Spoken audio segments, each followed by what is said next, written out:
Corbin Ashford plummeted from the forging platform with the chunk of wormfall meteoric iron still crushed in his grip, its jagged edges biting into his palm like a dying man's last handshake. The one who pushed him was Aldrich Frost, the apprentice he had raised for 20 years. The starveling orphan he had lifted from the cinders of a soot-blackened smithy, fed with his own ration of cornmeal porridge, wrapped in his own coat on winter nights when the wind off the Cloudfong peaks could freeze the marrow in a man's bones. The young man for whom he had stood before the assembled masters of the Grand Continental Bladesmiths Tournament and proclaimed, in a voice that rang from the rafters, "My blade, Aldrich Frost, can cut down any weapon under heaven."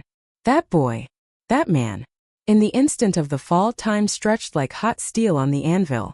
Corbin saw Aldrich reach up with his right hand, the hand still sheathed in its customary deerskin glove, and adjust the ties of his forging apron. The movement was calm, unhurried, the fingers picking at the leather thongs with the same deliberate precision he had once used to align a blade blank on the quenching rack. His eyes, catching the last orange glow of the dying forge, tracked Corbin's accelerating body without a flicker of rage, without a shadow of regret, without even the cold satisfaction of vengeance. They held only the clean, surgical emptiness of a man who has just finished a difficult piece of work and can finally set his tools down. It was the look of a smith discarding a piece of slag from the crucible. Impurity removed. Furnace ready for the next batch. Corbin's back struck the rain canopy first. The oiled canvas tore with a shriek like sheet metal shearing.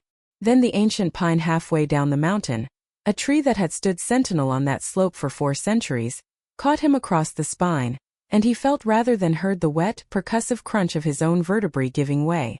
Branches snapped in a cascading sequence, each crack a separate note in a descending scale. He kept falling. The cold tarn rushed up to meet him, its black water gleaming like a polished obsidian mirror under the bone-white moon. He hit the bluestone slab at the water's edge. The impact drove every molecule of air from his lungs and replaced it with liquid fire. His 7th thoracic vertebra detonated into a star-shaped fracture. 9 ribs crumpled inward, and one of the splintered ends punched through the pleural sac of his left lung with a sound like a boot heel grinding through frost. His right arm, the arm that had swung a 60-pound forge hammer for 30 years, the arm that had folded meteoric steel 10,000 times, the arm that had shaped the divine blades Heartseeker and Frostmoon, shattered into a mosaic of bone chips from the elbow to the wrist. His spleen ruptured silently, a wet sponge tearing inside its protective capsule, and his abdominal cavity began to fill with blood as if someone had opened a tap. The water of the cold tarn, lapping against the stone, turned first pink, then crimson, then a deep venous purple that spread outward in languid spirals under the moonlight. He could not move. He could not scream. He could only lie there, the bluestone drinking the heat from his broken body, and watch the moon through the lattice of shattered pine branches overhead. Somewhere above him, the sound of cheering drifted down from the forging platform. The 36 elders of the Bladesmiths Guild were raising their cups. They were celebrating the elevation of Aldrich Frost to the rank of Guildmaster. The reason soon to be carved on the ceremonial plaque. For the resurrection of the lost arts of meteoric quenching and ninefold forging, opening an era of bladesmithing unprecedented in 100 generations. Corbin's right hand was still locked around the wormfall billet. He could feel its weight, dense and cold, pressing against his shattered fingers. Carved into its surface, in the angular script he had learned from his own long-dead master, were 3 words, Corbin Ashford. It was the heart of the fallen star he had dug from the meteor crater on the Cloudfong summit 20 years ago, smelted in a furnace that burned for 9 days and 9 nights, purified until only the essential core remained. Enough cosmic iron to forge 3 divine blades. Heartseeker and Frostmoon were already in the world. The 3rd billet, this piece the last piece, had never been honed. It was still just raw metal, dark and unformed, heavy with unrealized purpose. Aldrich Frost did not know that. An instant before the push, Corbin had used the sharp corner of that very billet to slice a shallow cut through the deerskin glove on his apprentice's hand. Just deep enough to break the skin. Just enough to draw a single bright bead of blood. The rare earth elements in the meteoric iron would, over the following days, seep into the healing wound and leave behind a permanent stain in the dermis, a mark like a port wine birthmark, unfading, ineradicable. A mark that no amount of scrubbing could remove. A signature written in the flesh itself. But Aldrich Frost knew even less about the iron case. That morning, before the first light had touched the mountain, Corbin had wrapped the true Wormfall bladesmithing manual, the complete, unaltered text, every diagram of or selection, every temperature curve for the ninefold folding, every incantation for the blood sacrifice edge honing, in 3 layers of oiled silk, sealed it inside a case forged from the leftover scraps of the Wormfall iron itself, and lowered it into the underground river that flowed beneath the cold tarn. The current would carry it 30 miles downstream, through limestone caverns and subterranean channels, until it emerged at Swordwash Creek on the morning of the winter solstice. There, a nominal disciple he had taken in years past, a young woman he had taught only the rudiments of sharpening and tempering, would be waiting, as she waited every solstice, to draw water from the creek. The manual Aldrich Frost would find in Corbin's study that night, the manual he would wave before the elders as proof of his inheritance, was a forgery. Corbin had spent 3 sleepless nights transcribing it by candlelight, altering every critical data point. Quench temperatures shifted by 50 degrees. Folding layer counts changed from 26 to 27. The crucial instruction to skip the pre-quench temper, replaced with a bolded command to temper thoroughly. Every alteration was a landmine buried in the text, waiting for the day an arrogant smith would step on it. Lying on the bluestone, blood pooling in the cracks between the flagstones, Corbin Ashford closed his eyes and waited to die. The pain was receding now, replaced by a spreading numbness that crept up from his extremities like the tide coming in. The moon swam behind his closed lids. The cheering from the platform above faded into a distant hum. He thought with a strange detached clarity. So this is how it ends. Not in the forge, not at the anvil, not with a finished blade in my hands. On a wet rock in the dark, with a piece of raw iron I'll never get to shape. He did not die. The cold tarn, true to its name, held the temperature of snowmelt even in midsummer. The frigid water that seeped into his clothes and lapped against his shattered body slowed his metabolism to a hibernating crawl. The internal bleeding, though catastrophic, became a slow leak rather than a torrent. His spinal cord, by some absurd mercy of physics, had been compressed but not severed. The shards of his vertebrae had scattered outward instead of inward. He was broken beyond any reasonable hope of repair, but he was not dead. For 3 days he lay there, drifting in and out of a consciousness that was more fever dream than waking. He drank rainwater that pooled in the hollows of the bluestone. He chewed the moss that grew in the crevices, bitter, fibrous, tasting of copper and wet earth. On the 2nd day, a raven landed near his head and regarded him with one bright, curious eye. Corbin stared back. The raven cocked its head, decided he was not yet carrion, and flapped away. On the 3rd day, his right arm had swollen to twice its normal size, the skin stretched glossy and purple, the shattered bones grinding against each other with every shallow breath he took. He knew that if he did not receive help soon, the arm would go septic, and sepsis would finish what the fall had started. Before dawn on the 4th day, a light appeared on the slope above the tarn. It was a lantern swinging from a pole, carried by an old man picking his way down the treacherous path with the sure-footedness of a lifetime spent on these mountains. His name was Thaddeus Locke. He had been a field surgeon in one of the frontier wars in his youth, and had spent the subsequent 40 years living as a hermit in these peaks, collecting medicinal herbs and treating the broken bones of loggers, hunters, and the occasional bandit who could pay in salt or silver. He had come down to the cold tarn to harvest a particular fungus that grew only on the north face of the bluestones, a fungus that, when dried and powdered, could stop bleeding within seconds. What he found instead was the shattered body of a man. Thaddeus Locke knelt beside Corbin, ran his gnarled fingers over the wreckage of his spine and ribs and arm, and let out a long, slow whistle through the gap in his front teeth. "Son," he said in the rasping drawl of the high country, "I've seen men trampled by cavalry and men pulled out of mine collapses, but I ain't never seen a man this broken who was still breathing. You must want to live something fierce, or else death took one look at you and decided you were too much work." Corbin could not answer. His throat was too dry, his tongue too swollen. But his left hand, the hand that could still move, reached out and gripped the old man's ankle with a desperate, claw-like strength. The message was clear enough. "Don't leave me here." Thaddeus Locke did not leave him. He splinted Corbin's spine with a length of cured pine, carved and sanded smooth, which he bound to his torso with strips of boiled leather. He set the 9 broken ribs one by one, aligning the ends with the delicacy of a man who had once reassembled the shattered bones of soldiers under artillery fire. He packed the pulverized right arm in a poultice of his own invention, black jade bone-mending balm, a foul-smelling paste of comfrey, crushed antler, and a dozen other ingredients known only to him, and wrapped it in birch bark and linen until it looked like a cocoon.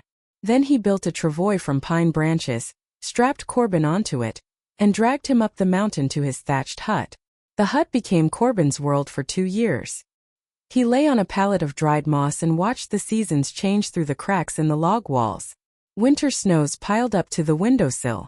Spring melt dripped through the roof in silver threads. Summer brought swarms of black flies that Thaddeus kept at bay with smoking bundles of sage. Autumn painted the mountainside in rust and gold.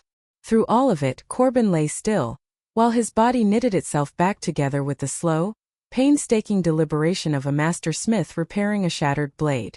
At first, he could do nothing but breathe and swallow and endure. The pain was a constant companion, a deep, grinding ache in his spine that flared into lightning strikes whenever he tried to shift his weight, a dull throb in his right arm that sharpened into agony whenever Thaddeus changed the dressings. But gradually, incrementally, the pain began to recede. The ribs knitted. The lung healed, though it left him with a chronic wheeze that would dog him for the rest of his life. The spinal fracture stabilized, the pine splint fusing with the surrounding tissue until it became, for all practical purposes, part of his skeleton. The right arm was another matter. The bones had shattered into too many pieces, and though Thaddeus had done his best to align them, they had healed in a chaotic jumble of calcified bridges and misaligned joints. The arm would never again straighten fully. It would never again bear the weight of a forging hammer. The fingers could grip but weakly. The wrist could turn, but with a grinding bone-on-bone sensation that made Corbin's stomach clench. When he was finally able to sit up, then stand, then hobble around the hut with the aid of a twisted oak staff, he asked Thaddeus the question that had been festering in his mind for 2 years. "Will I ever forge again?" The old surgeon was quiet for a long time. He packed his pipe with dried mullein, lit it with an ember from the hearth, and blew a cloud of pale smoke toward the rafters. "With your right arm? No. That arm's done for heavy work. It'll be a good enough prop, maybe hold a cup or a spoon, but swing a 60-pound sledge? The bones would shatter again on the first impact. I'm sorry, son. Keeping the arm attached at all was more than I had any right to hope for." Corbin did not answer. He picked up a twig from the dirt floor with his left hand and without a word, began to sketch a sword billet in the dust. Cross-section, edge profile, tang geometry. Every line was precise, proportionate, rendered with the unthinking accuracy of a man who had drawn such diagrams 10,000 times. Thaddeus watched him for a moment, then nodded slowly, as if some private suspicion had just been confirmed. "You're a bladesmith," he said. It was not a question. "I was," said Corbin. "And now?" Corbin looked at his left hand, then at his right, hanging useless in its sling. "Now I learned to be one again." What followed was a process of remaking as painstaking as any he had ever undertaken at the forge. He began with the smallest things, holding a spoon with his left hand and bringing it to his mouth without spilling, writing his name in the dust, buttoning his coat. Each task required a conscious, deliberate recalibration of every motor pathway in his brain. His left hand had been his supporting hand for 4 decades, steady, reliable, but always secondary. Now it had to become the primary instrument of his will. He practiced from dawn to dusk. He tied knots in leather cords until his fingers bled.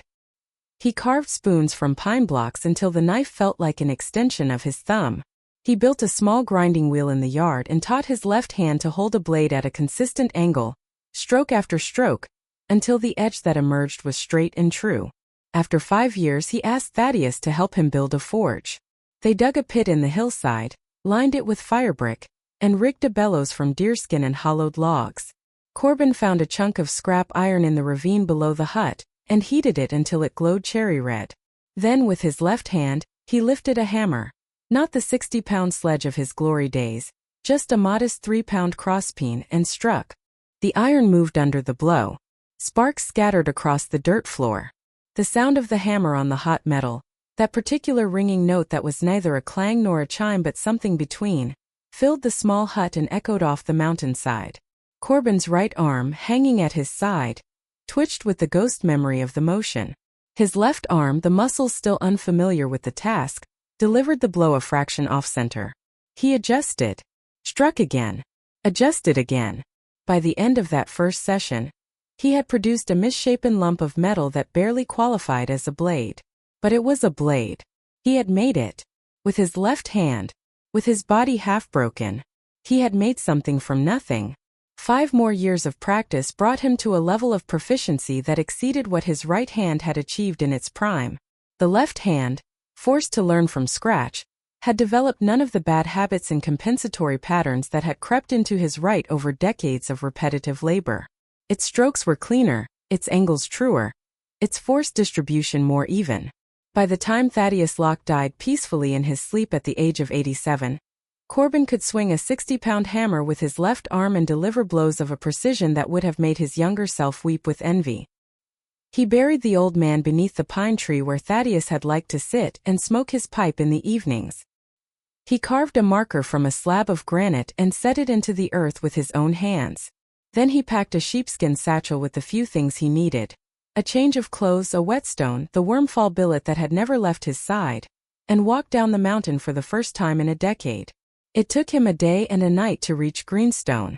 The town sat at the crossroads of 3 territories, a sprawl of clapboard buildings and dirt streets that served as a way station for merchants, cattle drivers, and the occasional band of frontier cavalry. It was the kind of town where a man could disappear if he kept his head down and his past to himself. At the east end of town, where the main road crossed the river, stood a smithy. The old smith who had run it for 40 years was selling up. His sons had all gone west to seek their fortunes in the goldfields, and he was too arthritic to swing a hammer anymore. He was asking next to nothing for the place. Corbin paid him in the small pouch of silver coins Thaddeus had left behind, and took possession of the shop. He renamed it the Taciturn Smithy. He hung a wooden sign outside the door, the letters carved with the obsessive precision of a man who had spent a decade learning to do everything left-handed. *, we sharpen everything that can be sharpened. Kitchen knives 10 coppers. Shears 8. No swords or daggers. *. The last 4 words he carved 3 times. The first attempt was too shallow. A gust of wind or a splash of rain would have worn it away in a season. The second attempt came out crooked, the letters slanting downward as his hand had tired halfway through.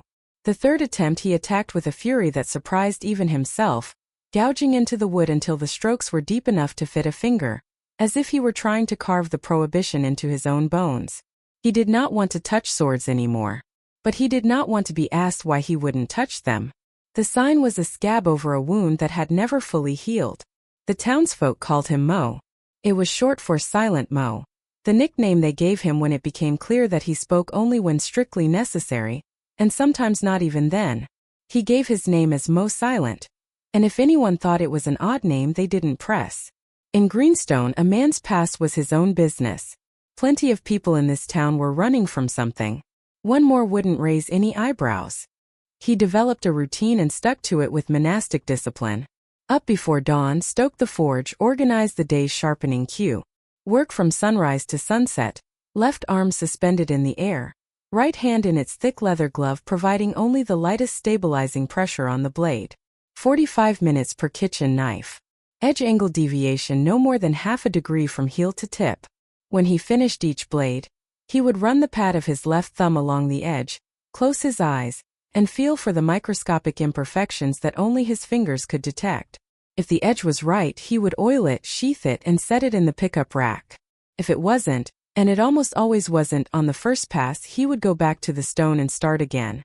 The thumb pad of his left hand was a palimpsest of scars, a topographical map of every blade he had ever sharpened. The lines crossed and recrossed each other, some old and silver white, some fresh and pink, layering over each other like the growth rings of a tree. Word spread. The cook from the hotel 3 streets over brought his entire set of kitchen knives and, after picking them up, told anyone who would listen that they could now slice through a beef shank like it was butter. The butcher from the slaughterhouse district brought his breaking knives, his boning knives, his cleavers. The tailor brought her shears. The barber brought his straight razors. They all went away with edges that seemed to violate the laws of physics. Edges that, as the town's old schoolteacher put it to his students, parted the molecules of whatever they touched rather than cutting them. The schoolteacher, a retired professor of natural philosophy named Ephraim Thorne, became one of Silent's most regular observers. He would stand across the street with a cup of chicory coffee and watch the smith work, his sharp old eyes tracking the motion of the left arm, the unwavering angle of the blade against the stone. One day he sent a student with a protractor and a stopwatch. The student pretended to wait in line for a knife sharpening and took measurements from the corner of his eye. He reported back that evening, 46 minutes on a chef's knife, sir. Left arm never rested once. I measured the edge angle at 5 different points. No deviation greater than half a degree. It's not humanly possible. Ephraim Thorne was silent for a long moment. Then he said, "Don't ask him what he did before he came here. Some men come to a town like this to sharpen blades. Others come to sharpen themselves." No one knew that, after the shop closed each evening, Silent would pull a battered ledger from beneath the counter and fill its pages with strange symbols.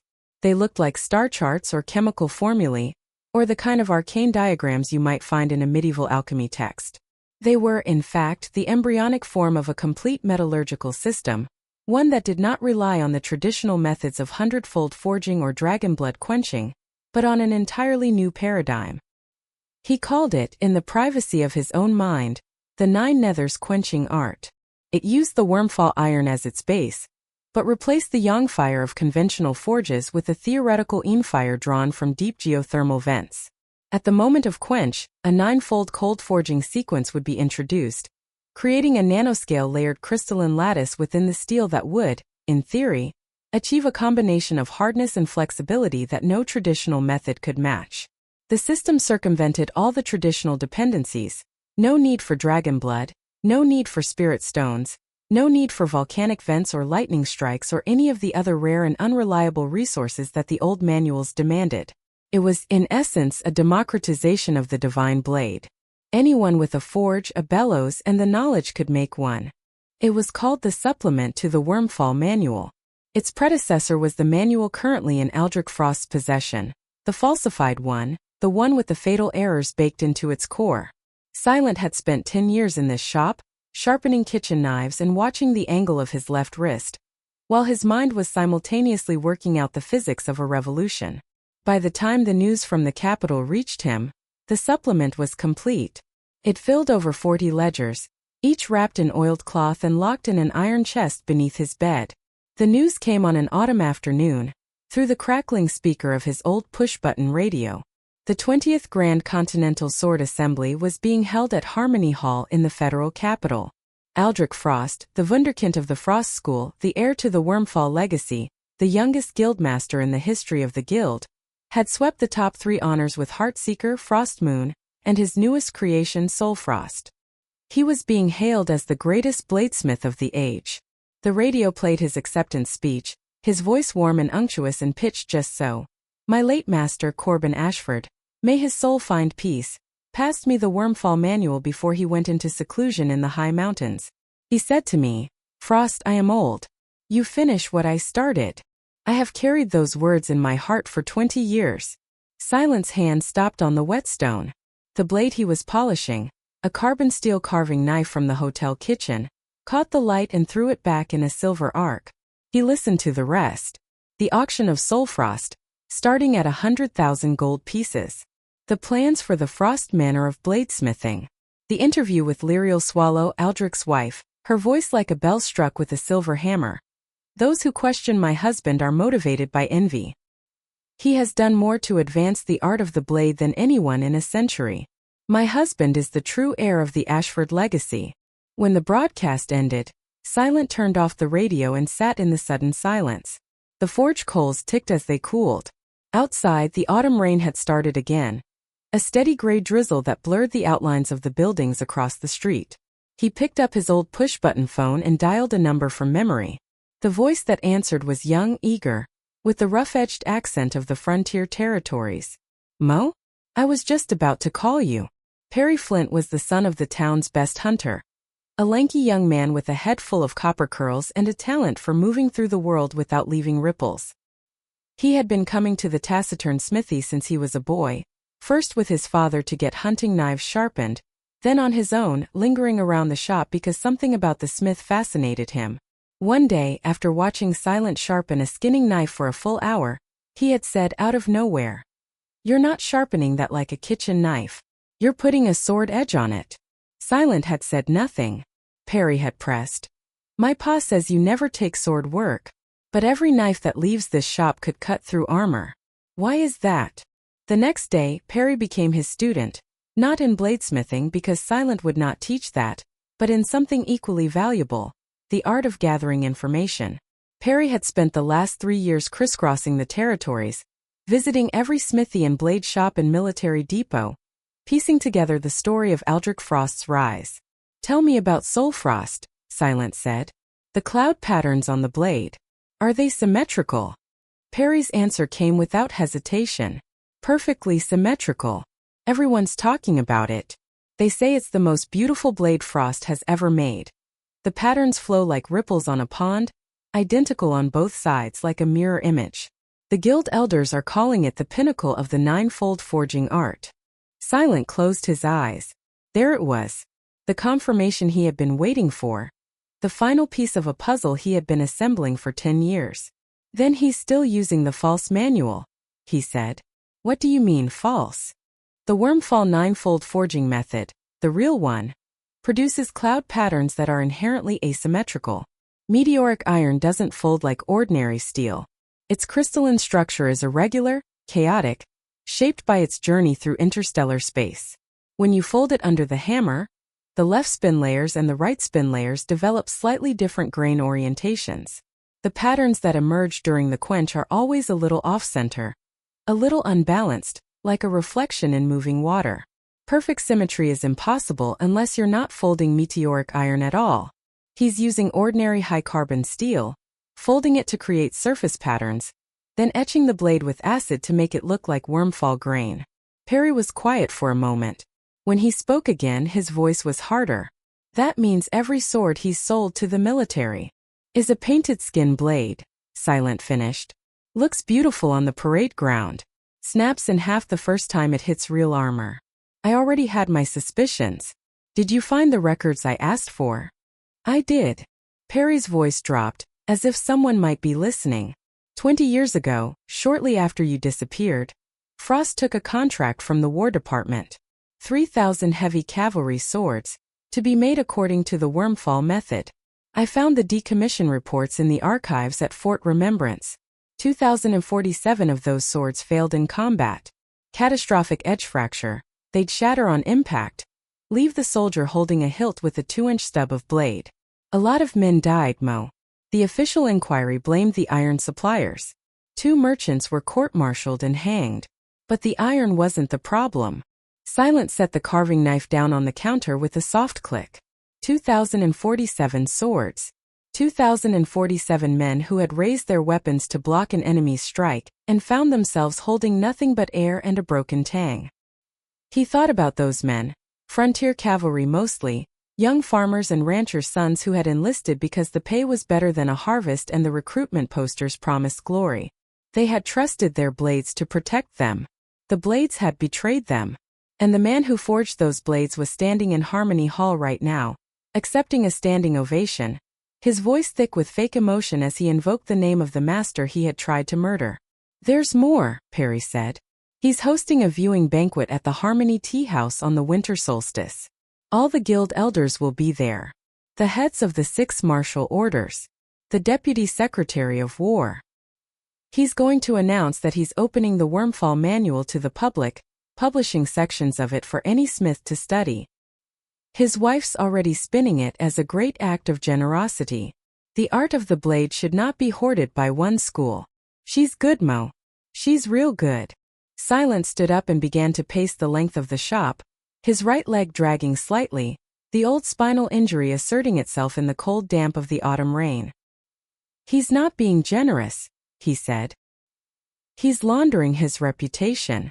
If he publishes the false manual, Every smith who tries to follow it will produce the same flawed blades he did. But they'll blame themselves for failing to master the technique, not the technique itself. He gets to look magnanimous while ensuring that no one ever surpasses him. So what do we do? Silent walked to the window and watched the rain streak down the glass. Beyond it, the lights of greenstone were coming on, one by one yellow squares of warmth in the gray evening.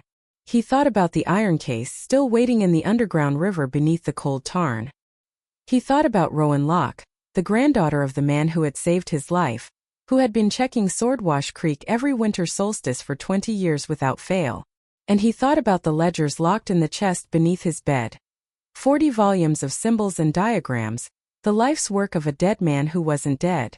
On the winter solstice, he said, I'm going to the capital, and I'm going to show them what a real wormfall blade looks like. Winter solstice. The capital. The Harmony Tea House. ***. The Harmony Tea House was a monument to everything the capital valued. Refinement, status, and the careful performance of culture. 3 stories of polished mahogany and white marble, with a grand central hall that soared upward to a domed ceiling painted with murals of the 6 virtues of the artisan. On this night, the hall blazed with the light of 300 candles, their flames reflected in the polished blades displayed on the central sword stand. The stand itself was a masterpiece of the woodcarver's art, a 3-tiered spire of ebony and mother of pearl, designed to display the 3 swords in ascending order of magnificence. At the bottom tier rested Heartseeker, the first of Aldrich Frost's divine blades, its steel gleaming a deep blue-black, its cloud patterns swirling like smoke trapped under glass. Above it, on the second tier, Frost Moon threw back the candlelight in cold white flashes, its edge so fine it seemed to disappear when viewed head-on. On the highest tier, in pride of place, stood Soul Frost. Aldrich had outdone himself on this one.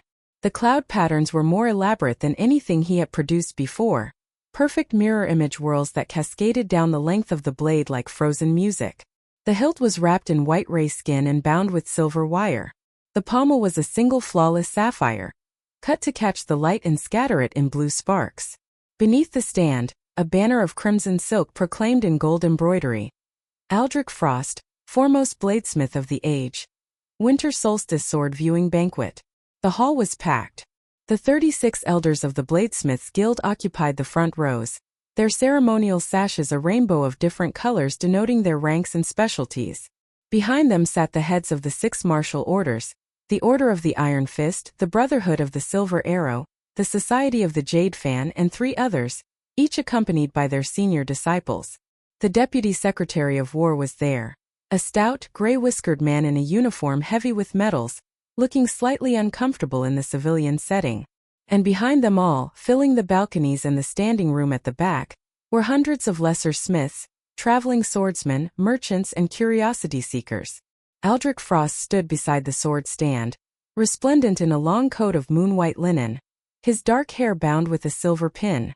He held a folded fan in his left hand and used it to gesture elegantly as he spoke, his voice carrying effortlessly through the hall's perfect acoustics. He was telling the story of Soulfrost's creation, the 9-day smelting of the wormfall iron, the 27 layers of the 9-fold forging, the midnight quench in the waters of the 10,000-year cold spring. It was a good story. He told it well. The audience hung on every word. And so, he concluded, his voice dropping to a reverent hush, I offer these 3 blades not as monuments to my own skill, but as a fulfillment of my late master's vision. Corbin Ashford believed that the art of the divine blade should not die with him. He passed his knowledge to me, and I now pass it to all of you. Tonight, I am announcing that the Wormfall Bladesmithing Manual, the complete text as entrusted to me by my master, will be made available for public study. Any smith who wishes to learn the lost arts of meteoric quenching and 9-fold forging need only come to the guild library and ask. Applause surged through the hall. The elders nodded their approval. The Deputy Secretary of War clapped his gloved hands together. Lyrial Swallow, seated in the front row in a gown of pomegranate silk, smiled a smile of quiet, triumphant satisfaction. Then a voice cut through the applause like a blade through silk.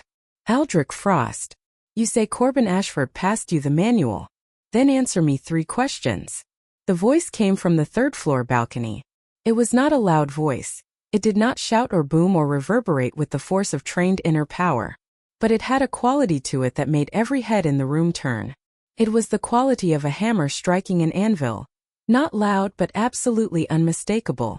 The kind of sound that cuts through any amount of background noise because your bones recognize it before your ears do. Aldrich Frost's smile froze on his face. He looked up. Standing at the balcony rail was an old man in a faded gray coat, his hair a shock of white, his left hand resting on the railing, his right hand hidden inside his sleeve. He held something in his left hand. A dark, rough chunk of metal that caught the candlelight and glinted with faint red veins deep within its surface. "Sir," Aldrich said, recovering his composure with impressive speed. "If you are a fellow practitioner, please come down and join us. There is no need to shout from the gallery." The old man ignored the invitation. He raised the chunk of metal higher. "First question. When forging with wormfall iron, is the layer count of the ninefold forging odd or even?" Aldrich answered smoothly, the answer rolling off his tongue like a well-rehearsed line. "Odd, of course. 3 layers per fold, 9 folds, 27 layers. This is the most basic principle of the art. Any apprentice knows it." The old man did not react. "Second question. After the ninefold forging is complete, and before the quench, is a tempering step required?" "It is," Aldrich said. "Tempering relieves the internal stresses of the forging process. Without it, the blade would crack during the quench. This is standard practice in all high-carbon steel work." A few of the elders murmured agreement. The answers were textbook. The stranger was clearly an amateur, trying to challenge a master on basic principles and making a fool of himself. "Third question," the old man said. "The water you used to quench these 3 blades, what water was it?" "The 10,000-year cold spring of the Cloudfong Mountains," Aldrich said, spreading his fan with a practiced flick of the wrist. "The same spring my master used. Its waters are the purest, coldest, most infused in the known world. The cloud patterns on these blades," he gestured grandly at the sword stand, "are the irrefutable proof. Only a cold spring quench can produce such perfect, symmetrical grain." The old man was silent for a long moment. Then he smiled. A smile that did not reach his eyes.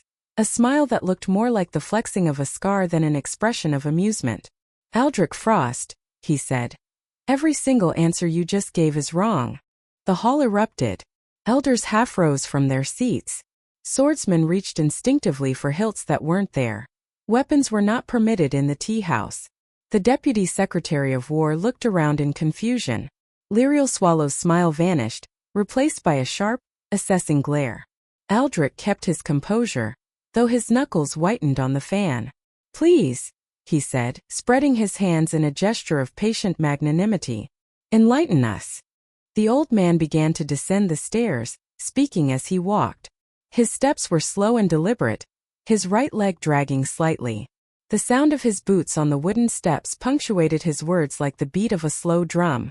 "First, the ninefold forging of wormfall iron does not produce 27 layers. It produces 26. The 2 innermost layers fuse during the final fold.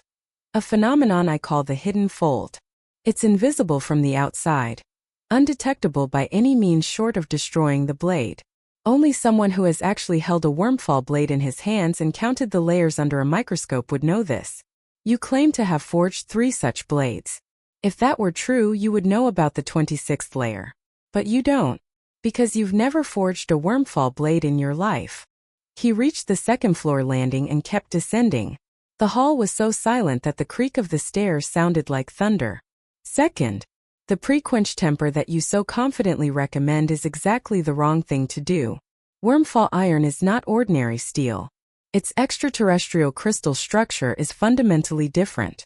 Tempering it before the quench causes the rare earth elements in the alloy to migrate out of the grain boundaries, ruining the lattice formation that would otherwise form during the quench.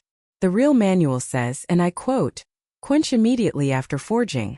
Do not under any circumstances temper.' The manual you hold, the one you plan to publish for the world, says the opposite. It says temper thoroughly. I know because I'm the one who changed it. I sat down 20 years ago with a pen and a pot of ink and I rewrote every critical instruction in that manual to be a trap. And you walked right into it." He reached the ground floor and walked slowly into the center of the hall. The crowd parted before him like water around a stone. A few of the sharper-eyed spectators were now staring at the object in his left hand. A sword billet, black and rough, unsharpened, but with those faint red veins glowing in the candlelight like embers buried in ash. Third. The old man stopped at the foot of the sword stand and looked up at the 3 gleaming blades. The cloud patterns. You claim they're proof of a cold spring quench. They're proof of the opposite. Real wormfall cloud patterns are always asymmetrical. It's a consequence of the material. The iron comes from a meteor. It was forged in the heart of a dying star and spent 1,000,000 years tumbling through the void. Its internal structure is chaotic, fractal, layered with imperfections that no human hammer can fully homogenize. When you fold it, the left and right spins produce slightly different grain orientations. The resulting patterns are never a perfect mirror image. They look like clouds reflected in moving water, recognizable but always shifting, always slightly wrong. Your patterns, he pointed at Soulfrost, are perfectly symmetrical. They look like they were stenciled on. Because they were. He reached into his pocket and withdrew a walnut. A single walnut, from the bowl of mixed nuts that had been set out on the 3rd-floor balcony for the guests. He held it up so everyone could see it, then flicked it at the sword stand. The walnut struck Heartseeker mid-blade. The sword snapped. It didn't bend. It didn't chip. It snapped, a clean, brittle fracture, the 2 halves clattering to the floor with a sound like breaking glass. The break surface was smooth, almost glossy, with none of the torn, crystalline grain structure that a real folded steel blade would show. It was the fracture of over-hardened high-carbon steel. The kind of steel that holds an edge beautifully and shatters the first time it meets a real impact. The hall erupted again, but this time in horror. Elders stumbled out of their seats. The Deputy Secretary of War was on his feet, his face gone gray. He recognized that fracture. He had seen it before on the reports from the frontier. Catastrophic edge failure. 2,047 times. Aldrich Frost took a step backward, his composure cracking. "This is absurd," he said, his voice rising. "You come in here, you make wild accusations, this is sabotage. You planted a defective blade. You're in league with my enemies." The old man ignored him. He walked to the sword stand and lifted both Frostmoon and Soulfrost from their mounts. He held them up, one in each hand, for the entire hall to see. Then he crossed them and brought them together in a single, almost gentle tap. Both blades snapped at the 1/3 point. The fractures were identical to the first, clean, brittle damming. The broken tips spun through the air and embedded themselves in the polished wooden floor, quivering like arrows. "Painted skin swords," the old man said, dropping the broken hilts to the ground. "Beautiful on the outside, common steel on the inside. Good for display. Good for auction houses. Good for fooling rich collectors who don't know the difference between grain pattern and acid etching. Not good for battle. Not good for the men who have to trust their lives to the steel they carry. Men like my son." The last 3 words came from the doorway. Everyone turned. A young woman was standing there, silhouetted against the winter moonlight. She wore a coarse blue coat, travel-stained and worn. Her face was weathered by wind and sun, her hands calloused and large. In her arms she carried an open iron case, and inside the case lay a roll of yellowed parchment, its edges frayed, its ink faded to sepia. On the cover, in handwriting that several of the elders recognized with a jolt of shock, were inscribed 5 words: "The Wormfall Bladesmithing Manual." Behind the young woman, filling the doorway and spilling out into the street beyond, were more figures. Old men and women in the rough clothing of farmers and ranchers. Young men with the stiff bearing of off-duty soldiers. A woman holding a baby. A man on crutches with an empty trouser leg pinned up at the knee. They carried no weapons. They did not shout or threaten. They simply stood there, a silent crowd of witnesses, their faces lit by the candlelight from within and the cold moon from without. The young woman walked forward, the crowd of witnesses parting to let her through. She stopped beside the old man and held the iron case high above her head. "My name is Rowan Locke," she said. Her voice was clear and steady, carrying the same strange, penetrating quality as the old man's. "My grandfather was Thaddeus Locke. 20 years ago, he found a broken man lying on the stones of the cold tarn, and carried him up the mountain on his back. That man's name was Corbin Ashford. He spent 2 years learning to walk again, 5 years learning to hold a hammer with his left hand, and 10 years writing the true sequel to the Wormfall Manual. Every winter solstice for the last 20 years, I have gone to Swordwash Creek to check on this iron case. Tonight, he told me to bring it here. She opened the case and lifted out the parchment. The elders nearest to her could see the handwriting, the same angular, precise script they remembered from the old manuals in the guild archives. The hand of a man who had been the greatest bladesmith of his generation and had then vanished without a trace. Aldrich Frost's face, already pale, went ashen. He stumbled backward, his foot catching on the edge of a brazier stand. The brazier tipped, scattering embers across the floor. One of them landed on the hem of his moon-white coat and smoldered there, sending up a thin curl of smoke. He did not seem to notice. His eyes were fixed on the old man's face, and in those eyes, for the first time, there was something that looked like recognition. Not of the man's features, those had been ravaged by 2 decades of pain and weather, but of something deeper. The way he stood, the way he held the billet, the particular angle of his left wrist. "No," Aldrich whispered. "You're dead. I watched you fall. No one could survive that fall." The old man, Corbin Ashford, reached up with his left hand and slowly, deliberately, pulled back the sleeve of his right arm. The glove came off. The arm beneath was a ruin. A landscape of atrophied muscles, twisted scars, and misaligned bones. It was an arm that had been shattered into a dozen pieces and reassembled by an old man with pine splints and homemade salve. It was an arm that would never straighten fully, never lift a heavy weight, never again perform the precise, powerful movements of a master smith. But it was his arm. It was alive. And it was attached to a man who should be dead. "You pushed me off the Cloudfong platform," Corbin said, his voice very quiet but reaching every corner of the hall. "You pushed me and you took my manuals and you built a career on my name and my techniques you never actually mastered. But the thing you never understood, Aldrich, is that a bladesmith is not measured by the swords he keeps. He's measured by the swords that leave his forge. And every sword you sent out into the world was a lie. Every single one." He turned away from Aldrich and faced the assembly. From inside his coat, he withdrew a thick sheaf of papers, the 40-odd ledgers of the supplement, bound together with leather cord. He set it on the wreckage of the sword stand, next to the true manual and the unsharpened Wormfall billet with his name carved into its face. "This is the supplement to the Wormfall bladesmithing manual," he said. "It contains everything I've learned in 20 years about how to forge a blade that will never betray the hand that holds it. It's free. Anyone can copy it. Anyone can use it. Anyone can improve it. There are only 3 conditions." He held up one finger. "First, every blade you make must carry your true name.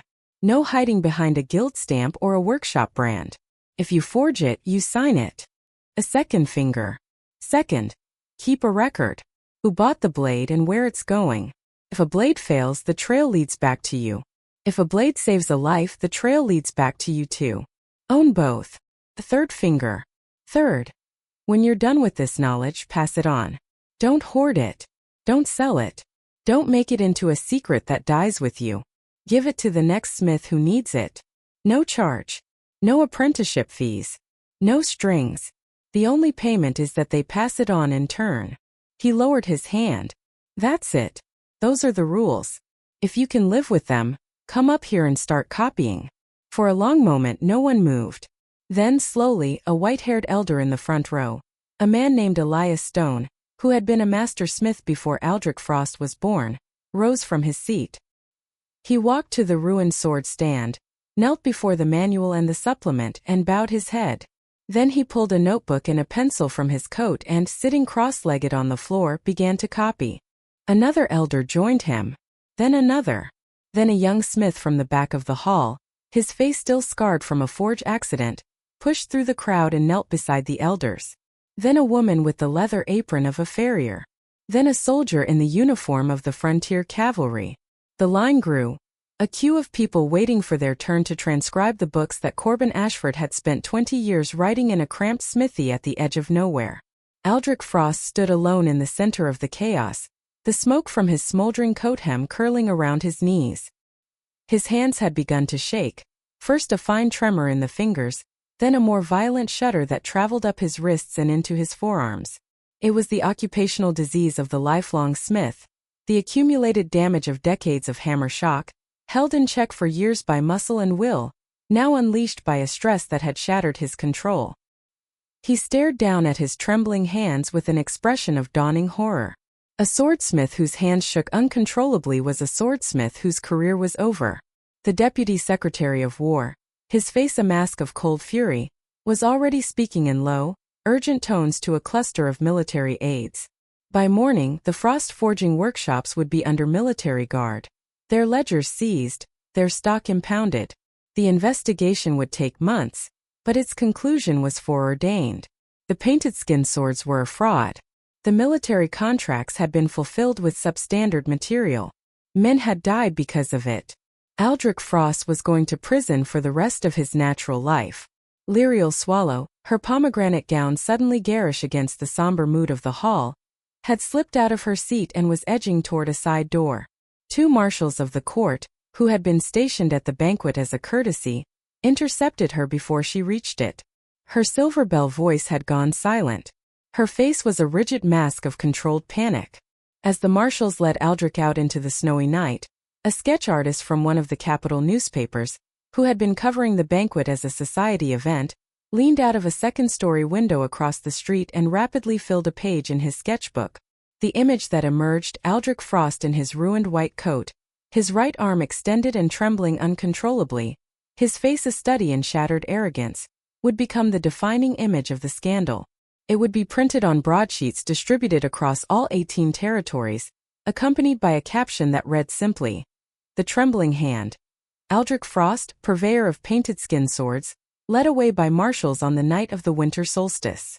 No broadsheet mentioned the name Corbin Ashford. By the time the first editions went to press, the old man had already slipped out of the tea-house through a service entrance and was walking alone through the snow toward the city gates. The guild's new leadership, hastily assembled in the aftermath of Frost's arrest, had issued an informal directive. The old master does not wish for fame.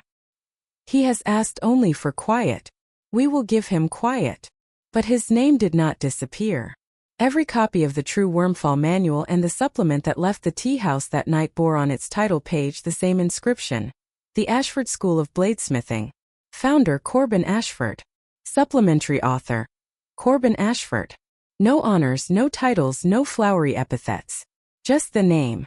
The same 3 words carved into the black iron billet that had never left his side. He walked out of the capital as the winter sun was rising, turning the snowfields to a blinding expanse of white. His bamboo staff left a trail of small, precise holes in the fresh powder. Rowan Locke caught up with him at the city gates, offering to accompany him back to Greenstone. He shook his head. "Go home," he said. "You've done enough. More than enough. Your grandfather would be proud." She stood at the gate and watched him walk away, a dark figure growing smaller against the immensity of the snow-covered plain, until he was just a speck on the horizon and then nothing at all. In the spring, when the snow melted and the passes opened, travelers to Greenstone began to report that the taciturn smithy had reopened. The wooden sign still hung above the door, its carved letters weathered but legible. *, we sharpen everything that can be sharpened. Kitchen knives 10 coppers. Shears 8. No swords or daggers. *. But beneath that, a new line had been added, the letters carved just as deep, just as raw. *, a dull blade can be sharpened. A dulled heart cannot be ground back. *. And below that, in smaller letters, almost an afterthought, but frontier families may leave a letter. The first to take up that offer was the old farmer who had come with the walnuts. He returned to Greenstone a year after the events in the capital, leading the same scrawny donkey with the same 2 baskets. This time, however, he did not bring a broken blade. He brought a letter, written on cheap paper in an unsteady hand, from his youngest son, the one who had taken his brother's place in the frontier cavalry. The letter said simply, "Pa, the new swords they gave us are good. They don't break. Tell the smith who made mine that I owe him a drink." The old farmer handed the letter to Corbin Ashford, who read it in silence by the light of the forge. When he finished, he folded the letter carefully and tucked it into the pocket of his apron. Then he walked to the anvil, pulled on his right glove and reached for the hammer. "I don't need to go inspect your son's blade," he said. "From today on, if he needs a sword, I'll make it myself." The old farmer stared. "But your sign says." "The sign says what it needs to say." Corbin pulled the wormfall billet from its place on the shelf, the same billet that had traveled with him from the Cloudfang summit to the Cold Tarn to the Harmony Tea House and back again. The 3 letters of his name were still visible, though worn almost smooth by 20 years of handling. He weighed it in his left hand, then did something he had not done in all the years since his fall. He took the hammer in his right hand. The right arm screamed in protest. The atrophied muscles spasmed. The misaligned bones ground against each other with a sensation like broken glass. But he did not put the hammer down. He raised it, steadied it. The tremor was there, but it was the tremor of effort, not the tremor of failure, and brought it down on the billet. The first blow was off-center. The second was better. By the 10th blow, his right arm was moving in a rhythm that felt like memory, like the ghost of his former self reaching across 2 decades to guide his hand. Sparks flew. The billet began to change shape under the hammer. The dark iron glowing, softening, yielding. He added the broken blade fragment the old farmer had brought on his first visit, melted it down in the crucible and poured the molten steel into the mix. The painted skin sword, the fake wormfall, the lie that had killed so many. It would be reforged into something true. He worked through the night. The people of Greenstone, woken by the sound of hammering from the crossroads, pulled their blankets over their heads and smiled in the dark. The sound had been absent for too long. It was good to hear it again. When the sun rose, Corbin Ashford lifted the finished blade from the quench tank. It was not beautiful. Not in the way that Aldrich Frost's swords had been beautiful. It had no silver wire binding, no sapphire pommel, no elaborate cloud patterns. It was a sword of matte black steel, its surface marked with faint, shifting ripples that were barely visible in direct light, like the shadow of water flowing over dark stones. The edge was not honed, but along the cutting line ran a hair-thin band of translucence, the edgeless edge. The signature of a true wormfall quench, sharp beyond the reach of any whetstone. "What's it called?" the old farmer asked. Corbin looked at the blade. Then at the eastern sky where the sunrise was bleeding gold into the retreating darkness. "Dust return," he said. "Why dust return? Everything comes from the earth and goes back to it. The iron, the sword, the man who made it, the man who carries it." He handed the blade to the old farmer. "Tell your son to bring it back when he's done with it. I'll melt it down and make something new." The old farmer took the sword and left, his donkey's hoofbeats fading into the dawn. Behind him, in the doorway of the taciturn smithy, an old man with a ruined arm stood watching, the morning light catching the scars on his left thumb and the worn letters of his name on the shelf behind him. He did not wave. He did not smile. He just stood there until the farmer was out of sight, then turned and walked back into the forge. The years passed. The Bladesmiths Guild adopted a new charter, based on the 3 rules Corbin Ashford had spoken in the Harmony Tea House. Every blade had to carry a maker's mark and a date of forging. Every sale had to be recorded, and the records had to be open to inspection. A defective blade recall system was established, funded by a levy on all commercial forges. The standards were compiled into a small blue booklet, which the Guild, in a moment of uncharacteristic poetry, titled the Taciturn Smithy Accord. New members, when they asked why a set of industrial regulations was named after a backcountry knife-grinding shop, were told a story. It was a story about a man who fell, and a man who pushed him, and a piece of iron that never left his hand. In Greenstone, the Taciturn Smithy became a landmark. The town council tried twice to demolish it, once for a new road, once for a shopping arcade, and both times they were stopped. The first time, a dozen white-haired veterans of the frontier wars showed up and sat down in front of the door with their medals pinned to their coats. The second time, their children and grandchildren showed up. Men and women who had never met the smith but had grown up hearing the stories. They formed a human chain around the building and refused to move. The council backed down. The smithy stayed. The wooden sign stayed too, though it had to be reinforced with iron brackets as the years ate away at the wood. The words were still legible if you knew where to look. *A dull blade can be sharpened. A dulled heart cannot be ground back. Asterisk, and beneath them, the bundle of dried walnuts tied with red string. No one knew who had hung them there first. But every few weeks, when the old walnuts grew brittle and began to crumble, someone would replace them with fresh ones. It became a tradition. Anonymous, wordless, perpetual. If you asked anyone in town what the walnuts meant, they would shrug and say, "It's for the smith. Just leave them be." Corbin Ashford died as he had lived. Quietly, without fanfare, in the back room of the taciturn smithy, on a winter night when the snow fell thick and silent over the crossroads. He was found the next morning by the woman who delivered his bread, sitting in his chair by the cold forge, his left hand resting on an unsharpened piece of meteoric iron, his right hand, still in its leather glove, folded in his lap. His eyes were closed. His face was peaceful. On the anvil beside him lay a blade he had been working on, not quite finished, its edge still rough from the grinding stone. They buried him in the cemetery on the hill above town, next to a pine tree that reminded some of the older residents of the mountains where he was said to have come from. The guild sent a delegation, but they arrived too late for the funeral. The only mourners were the people of Greenstone. The butcher, the baker, the hotel cook, the tailor, the barber, the schoolteacher, and a great many others who had brought their blades to him over the years and left with something sharper than they had brought. Rowan Locke came down from the mountain and stood at the graveside with her grandfather's old medical bag in her hands. Perry Flint came too, his copper hair now streaked with gray, and read aloud from one of the old ledgers, not the metallurgical symbols, but the notes in the margins, the fragments of observation and philosophy that Corbin had jotted down over the years. The headstone was plain bluestone, just like the slab he had fallen on 2 decades ago. The inscription was even plainer. It did not call him the greatest bladesmith of his age, or the founder of a school, or the avenger of fallen soldiers. It said only, Corbin Ashford, Smith. He sharpened what was brought to him. The smithy remained open. Perry Flint, who had never learned to forge a blade but had spent years watching the old man work, took over the sharpening business. He was not as good as Corbin, no one was, but he was good enough. He kept the sign hanging.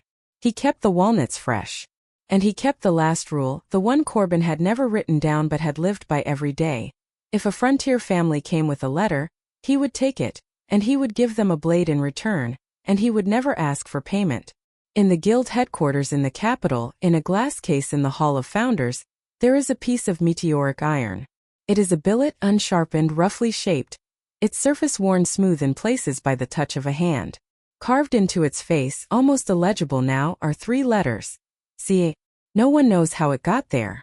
The official story is that it was donated by an anonymous benefactor. But if you visit the hall late at night, when the tourists are gone and the lights are dimmed, you might see one of the older guild members standing before that case, not reading the plaque, just looking at the billet with an expression that is hard to name. And if you were to travel to the crossroads of Greenstone, you would find the taciturn smithy still standing, its wooden sign creaking gently in the wind. The forge is cold now most days, but the grinding wheel still turns. And if you listen very carefully, in the quiet hour just before dawn, you might hear something. A sound like a hammer on an anvil, steady and slow, not loud but unmistakable, a heartbeat made of iron and fire. Some people say it's just the wind in the chimney. Some people say it's something else. The walnuts hang from the sign. Red string faded to pink by the sun. They are always fresh. They are always waiting. They are a promise that was made without words and will be kept without end.